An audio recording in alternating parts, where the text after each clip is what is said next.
Archer wipes away, a tear threatening to fall from his eye as he looked on at the sky. It's midnight, and yet preparations and business are still attending between Morgan and Artoria. After a while, he shifted into his spirit form and disappeared from the room to be in isolation. The kingdom sure is amazing. No surprise there. Both kingdoms are similar, yet at the same time, the only real difference is the residents. It was raining, and he simply did not bother to react to the cold weather hitting him and soaking him. His body was drenched from top to bottom. "We're preparing to leave already, Archer." His master's voice rang through his head. "That was longer than expected, Your Highness. Such business really took up most of the day, honestly." "I'm impressed," Archer said with amusement. "The both of you must have been at each other's throats a lot today. You wouldn't even know half of it. Trust me, the magical energy rising dramatically gives me an idea of what happened. Less worrying and more focusing. Now, hurry?" Fine, Archer mumbled. Jumping from the spot he was sitting on, he looked one last time at the scenery below him from the castle roof and disappeared, closing his eyes as he exhaled. Truly troublesome this life is. He dispersed as he dematerialized. Artoria walks down the hall of the castle. She closes her eyes as she remained walking alone. Today has been rough. Any day is rough when it comes to dealing with Morgan after all.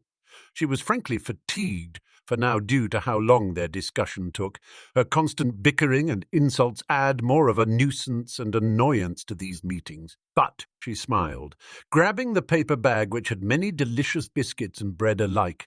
Her stomach found satisfaction as she took a piece of bread out of the bag and bit into it. Any fatigue or negative feelings she felt slowly crumbled away. Tap, tap, tap, drip, drip, and the sound of walking and water dripping caught her attention. Her ears twitched a bit as she then looked outside. It's dark out, and it's pouring heavily. She saw as Archer walked in her direction. From top to bottom, he was drenched. Don't tell her that he's been outside all the time since he disappeared. She saw as the man's stoic face ignored her. Walking past her as he continued walking, she stopped walking as she titled her head to look at the man's walking figure. Archer. The man looked at her confused. "Yes, King Pendragon. Well then, this is quite awkward. Thank you. For the snacks, that is," she said with a smile, shaking the bag a bit as the man realized what she was saying. The man looked at her with a raised brow, but closed his eyes as a smirk left his face. "It's fine. There's nothing to thank me for, King Pendragon. It's but a goodbye gift for now. It was a request from Master. Morgan requested you to give me these." Shock and surprise flew through Artoria's face as the man confirmed her question with a nod. "Don't think of it as a positive thing," she said, and I quote, "do give her a parting gift for now for me. Make her remember that this will be the last time she'll taste something this good while I can taste it for as much as I want," Archer said. "Yes, that does sound like Morgan. I don't know why I thought she'd have a change in heart." Artoria sighs, a chuckle left her mouth. Honestly, she just wants to Excalibur Morgan right in the face.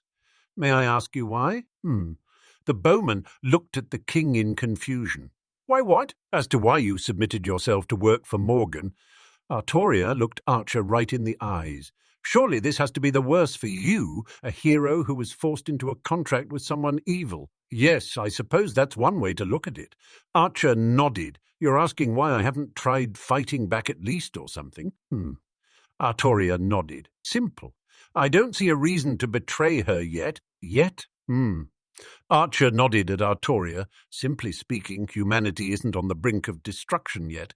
Unless she continues on her rampage that will destroy all of mankind, I have no reason to turn on her. So if humanity's on the brink of destruction, and the cause is Morgan, you'll have to fight against her." "Yes," Archer replied, turning around as he faced away from Artoria. "Don't overthink it. Regardless of whatnot, when the day comes, I'll be forced to betray her, not as my duty as a hero, but because of my contract.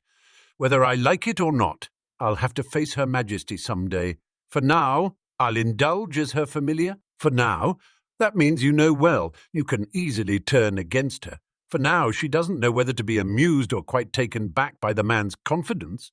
Then again, she may not know much, but if what Morgan said was true about his being, then he can truly surpass Mordred, and that means he's not one to take lightly. You can say that.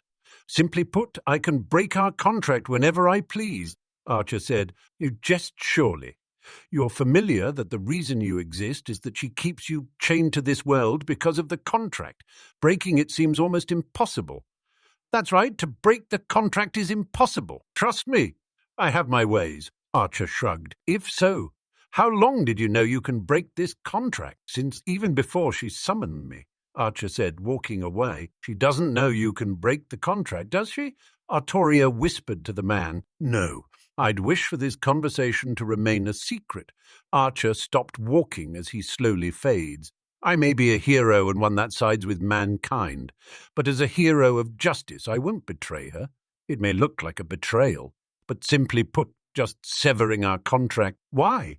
Why go this far for her sister? And even Morgan knows one day she'll perish, because my ideals can't let me betray someone that needs to be saved. I'm a hero of justice after all, whether I refuse it or not. But he'll betray such an ideal for a person that needs saving.